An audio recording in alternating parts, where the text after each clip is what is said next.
Deputy CM Pawan పై మాజీ మంత్రి రోజా hot comments చేశారు. హరిహర వీరమల్లు, ఓజీ సినిమా షూటింగ్ల కోసం బెనిఫిట్ షోలు రేట్లు ఎంత పెంచుకుందామనే ఆలోచన తప్ప ఆయనకు ప్రజా సమస్యలు పట్టవన్నారు.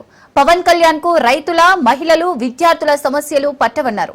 పవన్ నియోజకవర్గంలో దళితుల మీద దాడులు జరిగితే స్పందించడన్నారు. షూటింగ్లు చేసుకోక రాజకీయాల్లోకి ఎందుకు వచ్చినట్లు అని నిలదీశారు.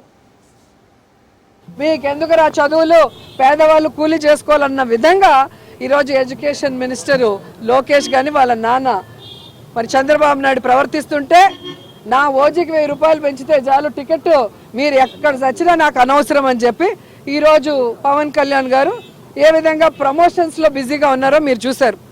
ఒక రైతు సూసైడ్ చేసుకుంటుంటే, ఒక రైతు ఈరోజు తనకు మద్దతు ధర రాలేదు అని ఏడుస్తుంటే, వాడి మద్దతు ధర కోసం పోరాడాల్సిన పవన్ కళ్యాణ్ గారు ఈరోజు దాన్ని పక్కన పెట్టి కేవలం హరహర వీరమల్లుడు రేట్లు పెంచుకోవడానికి, ఓజీ రేట్లు పెంచుకోవడానికి, ఈరోజు షూటింగ్లు చేసుకోవడానికి ఏ విధంగా ప్రజా ధనాన్ని దుర్వినియోగం చేస్తూ, ప్రజలు ఇచ్చిన ఆ ప్రోటోకాల్ని దుర్వినియోగం చేస్తూ ఈరోజు తను ఎంజాయ్ చేస్తున్నాడు లైఫ్, ప్రజల్ని గాలికి వదిలేసి అనేది మీ అందరికి తెలియజేస్తున్నా.